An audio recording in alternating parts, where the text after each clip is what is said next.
Tell the guard you wish to enter. Well, what else are the gates for, if not to go through? I'll compile the report first. Tone down the details of the lights and its brilliance. You don't want to inspire envy in the admiral's staff. Alright. Do I want to go through the thing? Tell the guard you wish to enter. She makes a mark in her ledger before ringing in a brass bell. I hope I didn't fuck up. I probably fucked up. The mirrors of the gates rearrange to give you space to pass, but never once allow shadows to touch the guard. Our ways are not yours, Tomas. Remember that and walk in light of mirror. Oh dear. Your eyes are blinded by the brilliance of the light, and the verdant rot smell is even thicker. The heat of so much flame and reflected light presses oppressively against your skin. Your head pounds. It is a few minutes before your eyes adjust and you can look around. Brass lamps and gilded sconces hang from every wall, and the phosphorescent fungus grows moss-like upon the doorways and ceilings. Cunningly arranged mirrors catch every droplet of light and diffuse it until each cobblestone and rampart of the city is drenched and blazing and utterly without shadow. Who do you speak to? White-cloaked guard. I can only do one, I think. Jeweled turbaned youth. Firekeeper. Dressed in all saffron, a pair of thick, fireproof gloves dangle from a silver chain at her waist. Why not? I like Dark Souls. I am too important to play guide to you, Tomas, she tells you before you even open your mouth. I am the keeper of the Western Principal Mirror. She points up at the enormous, multifaceted mirror set atop each of the city's 5 towers. I'm only here because I'm looking for my idiot brother. He's probably busy pouring wine down some pretty dark-eyed boy's throat in tavern. Is it a matter of great urgency, you wonder? He's late for his lamp checks in the sacred district, is her terse reply as she hurries away. If the Agni-Hotri found out, he'd be lucky to end up a lake treasure. An occurrence. First tower bell has been sounded. One memories of distant shores. White-cloaked guard. Turbaned youth. I guess. Suns embroidered on his cloak are picked out with gold thread, and the edge is jeweled with carnelian. Tomas, he presses his hands together in greeting, then gives you an anguished look. You look terrible. Are you sick with a terrible outsider disease, or is that what your nose is naturally like?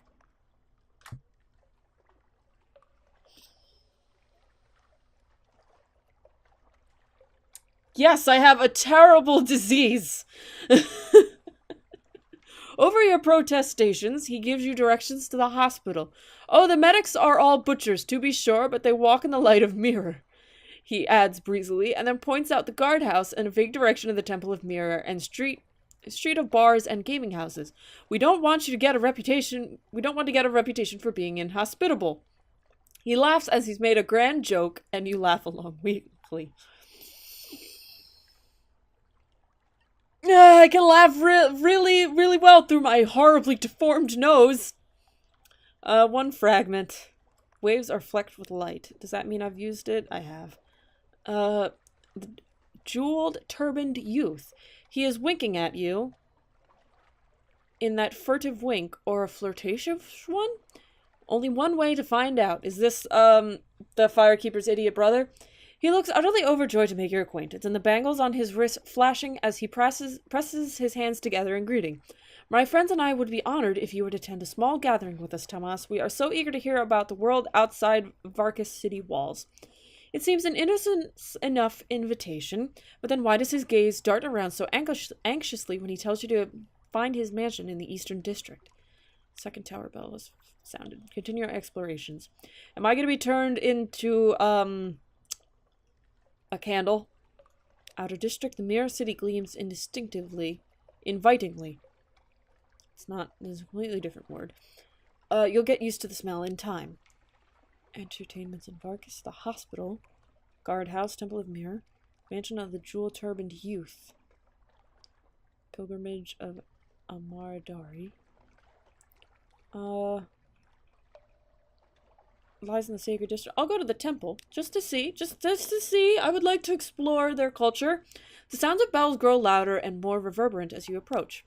The temple of the tower pierces through the city's heart, taller than the other 4 towers, which stands at each of the cardinal points. Around the temple sprawls the sacred district. Vine-covered stone shrines, still ponds glowing with algae, and flash-finned carp, priests in white, their wrists heavy with metal chains. There are no mirrors in the Temple of Mirror. The rest of the city has to make do with mirrored lights and reflection, but Mirror's most sacred space is filled with hundreds of lamps and lit candles of hard-packed phosphorescent fungus. Listen to the mantras, the bas-relief, streams of smoke. Ignore rituals and give you a slighted glance.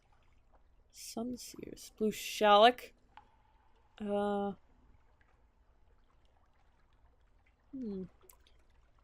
will talk to their king. Why not? The Varaxi equivalent of a king or governor. He is overseeing the rituals and gives you a slanted glance. I'll see. I succeeded in a Veils challenge! You pay your respects, and he is at pains to impress you that he is no despot or tyrant prince, but rather rules Varkas with a council of sunseers and firekeepers. What do you think of Varkas so far, Tamas? He asks, and you know better than to mutter anything but meaningless platitudes in response. He nods as though satisfied, but you catch him giving you sharp, speculative looks as you wander the temple. It seems you have aroused his interest. Okay. The Maharaja loves me. The Sultan. The Shah. Whatever. I don't know. I don't know what culture this is supposed to be emulating. Listen to the mantras. I'll listen to the mantras. The Varchas in the sun still in Varchas the sun still shines, calls the sun priest in a way of invocation. The assembled temple goers raise their voices and wail. In Varkas the sun still shines. The priest pitches her voice that echoes off the fire-warm stones of the temple and reverberates through the tower. Mira looked away from us and Varkas fell. Now we light our city like a beacon, so Mira may find us once more. Alright, I went to church. Lost some terror. That's good. Memory of distant shore. Fourth bell tower. Bas-relief. Every surface of the temple is carved and worked. So you peer closer, the bas-reliefs depict Varkas' fall into the Neath. The first panel mirror is depicted as the sun, beaming rays of thinly hammered gold into a surface city both peaceful and prosperous. The 5 towers are carved with loving detail, barely recognizable without the wreaths of fungal flowers and curling vines. In the next panel, mirror blinks and the city turns to shards of onyx and jet, slowly crumbling away. Mirror then becomes a broad-shouldered, sorrow-faced man stalking the false-starred blackness of the Neath in search of his lost city. His eyes are pricked out in orange-red carnelian, and seem lit with inner fire. Varkas, as it is now, is conspicuously absent from the carving, as if stone carvers would not bear to chip its fallen outlines. Alright. 5th tower, bell tower is sounded. It is evening. Okay. So I have to leave?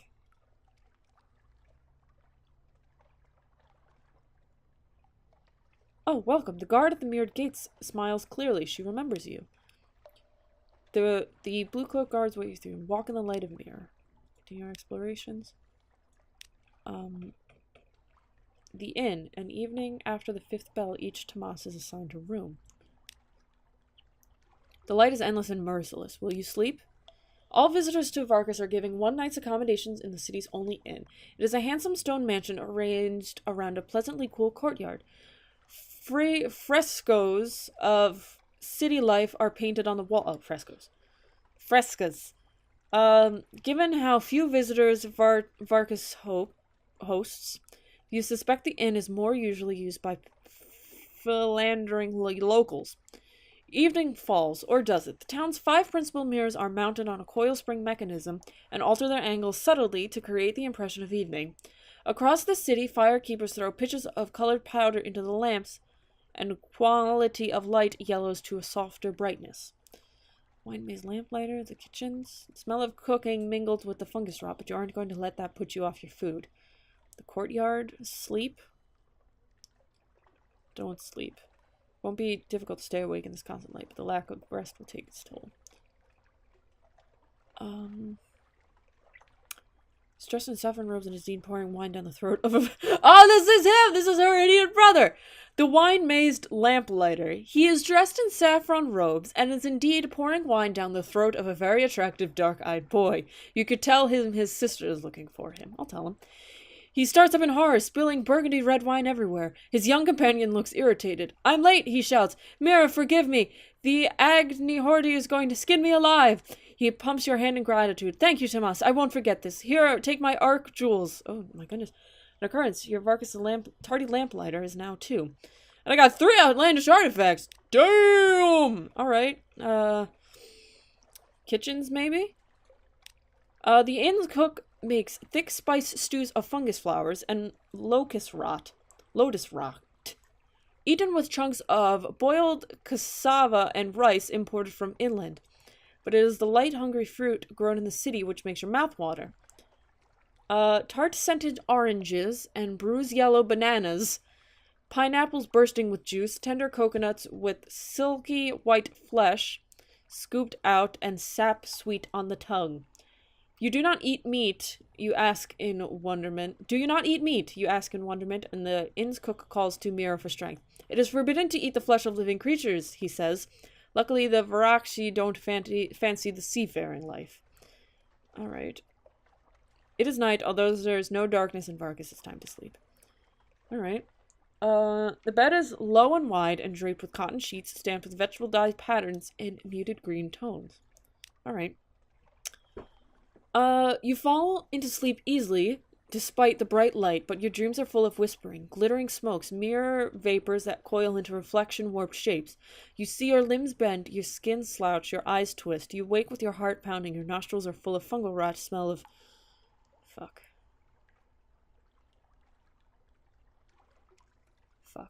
I fucked up. I should have slept. Your body is as it always was, but somehow is not as comforting as it should be. A watching, hissing vapor haunts you. Alright. Dawn in Vargas.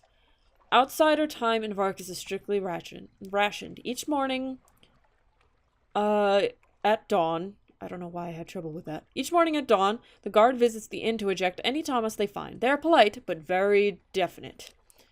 Into the dark. Return, the guard tells you, but not yet. With that, they usher you to the darkness beyond the walls. You blink, mirror dazzles from your eyes. It's cold out here. I've gained a terror. That's all for now. That's it? Not yet, Tomas. The blue cloak watches you. Turbulent times. We dare not admit too many outsiders at once. Rate your turn. Return soon. I totally could have gotten some stuff from there. But it's fine. Where the fuck am I? Hello? Hello, sir. Hello, madame. Where are you? Where are you? King Eater's Castle is this way. We're not going to King Eater's Castle anytime soon. We probably could, but we're not. Fuck it. Fuck it. Just fuck it. Isle of Cats, Melting Isles, Autumn Isles should be somewhere around there. I'm just looking for this goddamn bullshit, please. Mangrove College is there. Oh, and this thing, Isle of... Oh, no. Where's the Isle of Cats? Isle of Cats is there, but Isle of Cats should be... Oh. Wait. Wait a minute. Fathom King's Hold is probably north. Fathom King's Hold is definitely north. If I'm looking at that correctly. You know what? We're gonna go for it. We're gonna launch north. Oh, we'll have to pass over the eye, though. We'll go around the eye. It'll be fine. I hope it's north, because it's not in any of these places. Alright, so we won't pass over the eye. Or maybe we will pass over the eye. Maybe we'll see what happens. We're not fucking passing over the eye. We're this close to getting Dad back. We're not fucking passing over no goddamn eye.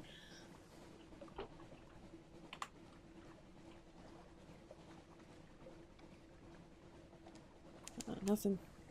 Alright. We'll go around the long way. I don't think... Yeah, I don't think the eye is actually labeled on any map. So... we'll just have to keep an eye out for it.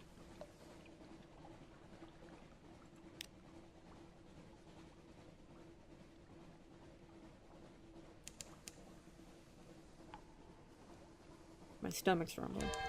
On the horizon, a sticky yellow light glimmers for a moment, then fades. Something forgotten is here. Hope it's not the eye. I'm not seeing it, so... yeah, I'm going around where it was.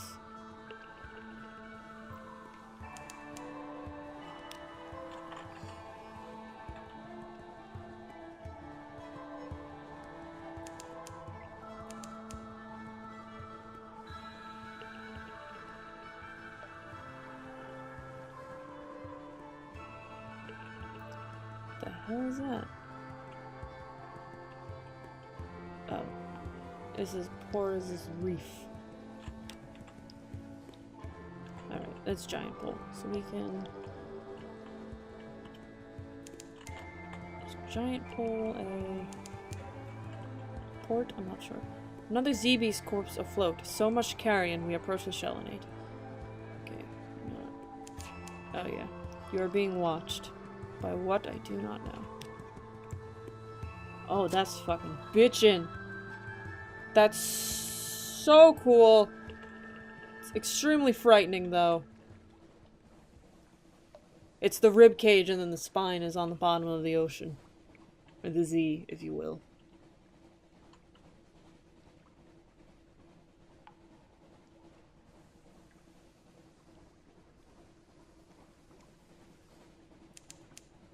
Promise to Z. All throughout this place, the song of the Drowned lies shivering sweet along the wind.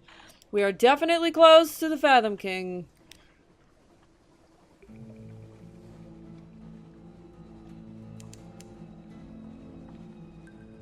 Because I think that's his thing. He's the ruler of the Drownies. Drownies. Oh! Oh! Oh! This isn't it, but this is an indicator. This was what it looks like. Come on, Z-Bat. Make yourself fucking useful!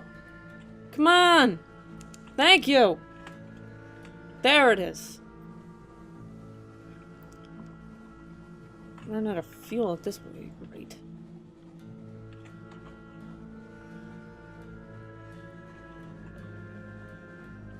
Oh, it's all the way over there! Screw you! Well, you found Fathom King's hold. That's good.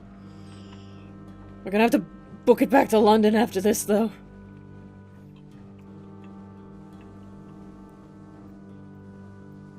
That fucking boat is going a million miles an hour. No, screw you. I'm not getting involved with you. Alright, I found the Fathom King's hold. You can fuck right off. You can fuck right off, you can fuck right off. There we go. And it's like this big special thing. Lorcan's port, named for that most enterprising of drownies. Phosphor cells burn green somewhere below the king waits. Like an iceberg, like a bazaar master's scheme, like the Neath itself, most of the hold is invisible. You see only a tiny portion of the sculpted coral, the rest waits below the surface. The Fathom King's bone rooms and aquaria, his pearl snares and his dining chambers. Descend to an audience with the Fathom King. The Fathom King is the lord of the drownies, those dead who won't stop swimming. By some accounts, he's the lord of all who die at sea. Bring him a story to tickle his curiosity. Permit shore leaves? No. Trade for drowning pearls?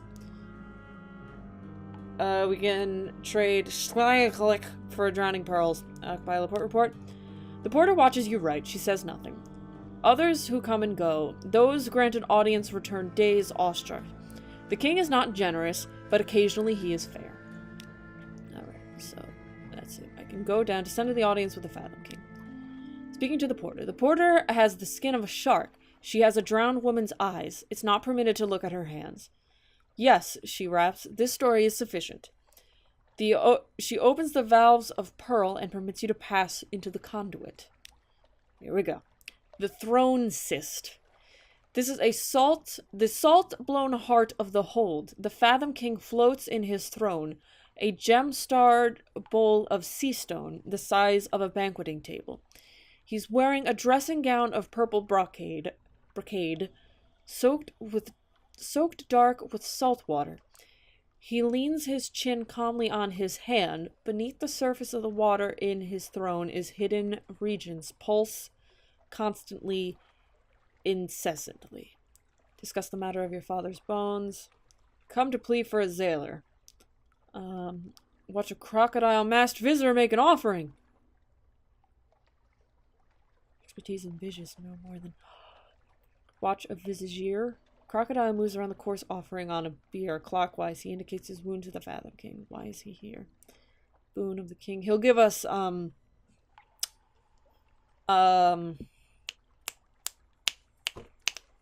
supplies if we ask him, but we're here for other things. Discuss the matter of your father's bones. Your complexity. I have a more personal petition. You know something of my father or what remains of him. Oh dear. His complexity is watching you. His eyes are cold as polished stones, but a smile lurks at the corner of his mouth, like an eel in ambush. Ask for assistance, your complexity. There's a question only you can answer. To open the final gate of my journey to my father's bone, I ask this boon of you. Does this king have it safe?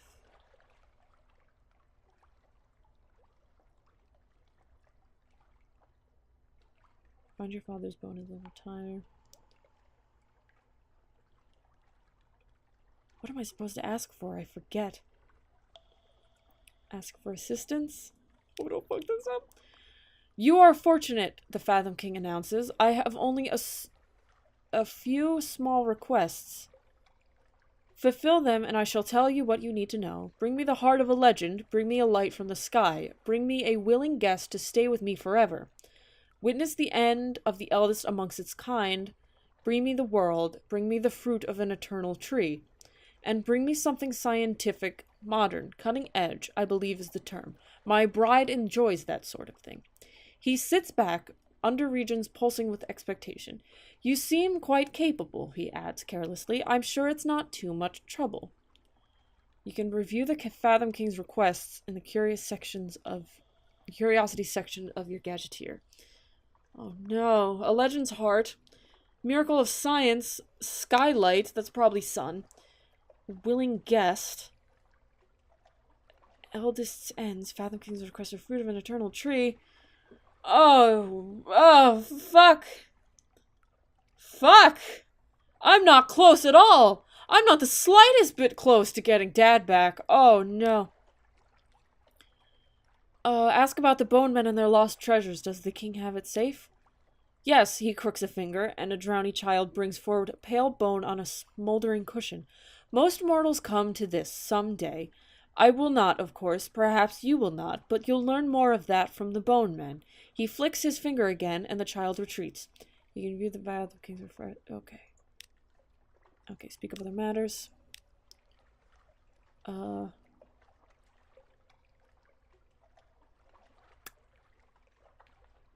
Crocodile moves around a corpse offering on a bier clockwise. He indicates his wounds to the Fathom King. Why is he here?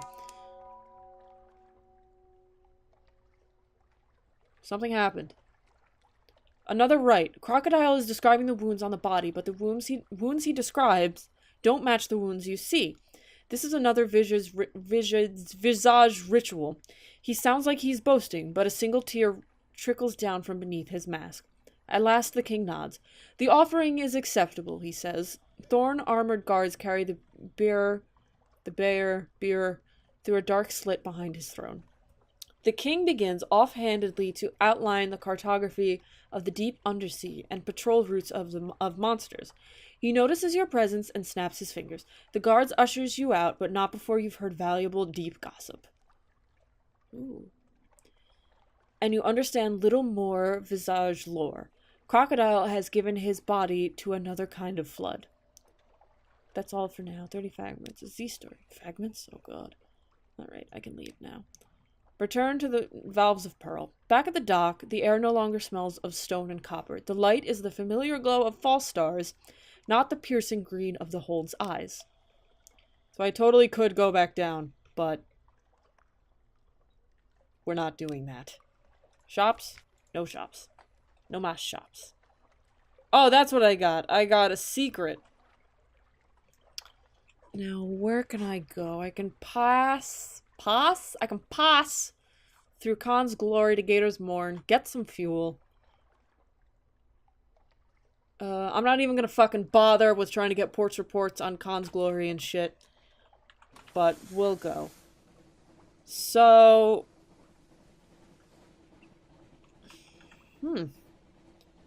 God damn. I've got a fucking laundry list of things to do. I did anyway before. Let's see. Oh, Jesus. Oh, mama. Alright, we can make a bed. What the? A swing? It's just a simple swing, but for a kid, it's a never-ending source of fun. Oh, we'll have to build that later. Alright, but first the bed. Place the bed. And we'll pass by Demo Island while we're there. Why not? It's a fun time. We've got the fuel, we've got the touch, we got the power. Dun, dun, dun, dun, dun. That's a jump. Never mind.